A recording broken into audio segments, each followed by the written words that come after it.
오늘 우리가 함께 볼 하나님의 말씀은 고린도전서 11장 13절부터 15절까지 말씀입니다. 너희는 스스로 판단하라.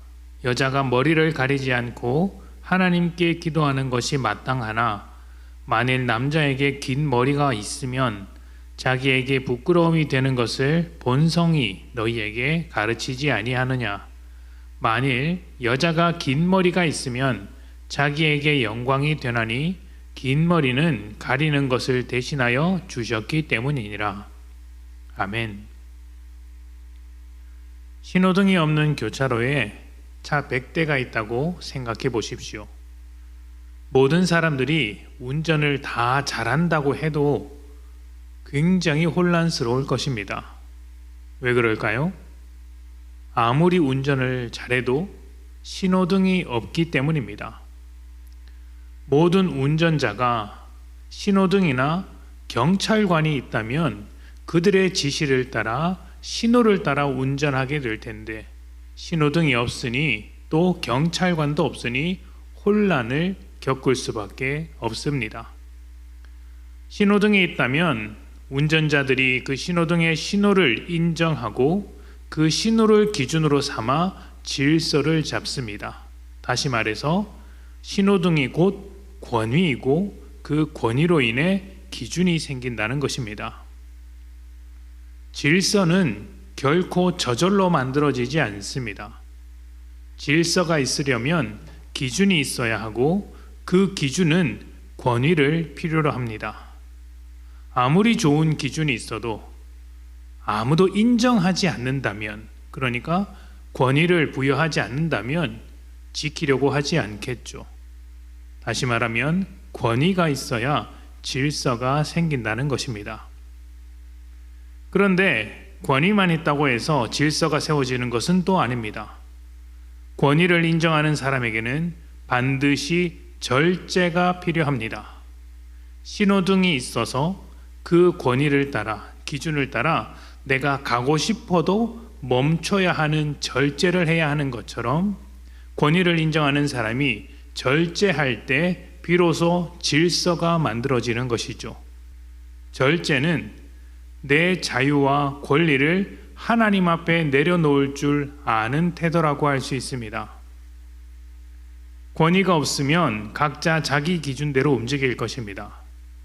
절제가 없으면 자기의 자유가 다른 사람을 무너뜨리게 됩니다. 그래서 권위와 절제가 사라진 곳에는 질서가 아닌 혼란이 생기는 것이죠. 오늘 말씀에서 바울은 고린도 교회의 여성들에게 머리를 가리라고 이야기합니다. 당시 고린도 사회에서 여성이 머리를 가리는 이 풍습은 단순한 옷차림의 문제가 아니었습니다. 이것은 결혼 생활과 정숙함과 가정의 질서, 사회적인 예절과 관련이 있었던 것입니다. 반면 머리를 가리지 않았던 여성들은 문란함과 방탕함을 드러내는 것으로서 이해되기도 했었죠.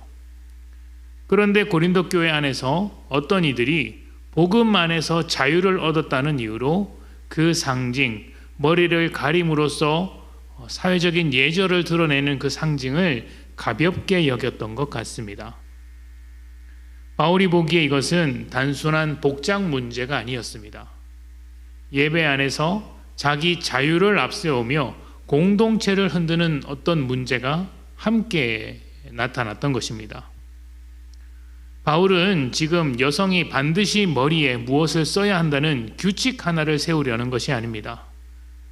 하나님의 권위 아래서 내가 가진 자유를 어떻게 할 것인가에 대한 문제를 이야기하고 싶은 것이죠.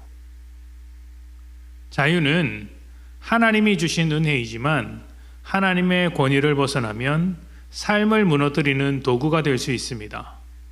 참된 자유란 하나님 앞에서 절제될 때 아름다운 것이죠. 고린도 교회는 자유를 알았지만 절제를 잃어버렸습니다. 권리를 주장하지만 질서를 잊어버렸습니다. 그 결과 예배가 하나님께 자신을 드리는 모임이 된 것이 아니라 자신의 자유로 주장하고 자신을 표현하고 자신을 드러내는 그런 모임이 되어버렸던 것입니다. 오늘날 많은 사람들은 자유와 이 권리를 매우 중요하게 생각합니다. 자유를 지키고 권리는 빼앗겨서는 안 된다고 말하죠. 자유는 굉장히 소중한 것입니다. 또 나의 권리 역시 대단히 중요하죠. 그러나 이 자유와 권리가 하나님보다 앞서게 되면 그때부터는 문제가 발생하는 것입니다. 예배는 내 기분을 표현하는 자리가 아닙니다. 예배는 하나님께 영광을 돌리는 자리죠.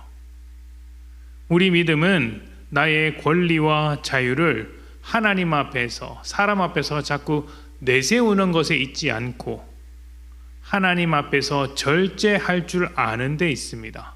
그래서 예배는 나를 위한 예배가 아니라 하나님께 드리는 예배고, 그리고 우리의 삶 역시 예배로 드릴 때 내 자유와 권리를 주장하는 것이 아니라 하나님의 뜻을 이루어 가는데 내 삶을 드리게 된다는 것이죠. 우리는 무엇이든지 할 수 있습니다. 모든 것이 가능합니다. 그러나 무엇이든지 할 수 있으며 모든 것이 가능한 이 자유와 권리를 하나님의 영광을 위해서 사용하는 것이죠. 그럴 때 비로소 질서가 생긴다고 할 수 있습니다. 여러분의 삶이 혼란스럽습니까? 그렇다면 하나님께 권위를 두고 하나님의 뜻에 따라 질서를 잡으십시오. 그렇게 될 때 혼란은 줄어들고 여러분의 삶이 예배가 되어 하나님의 영광이 온전히 나타나게 될 것입니다. 함께 기도합시다.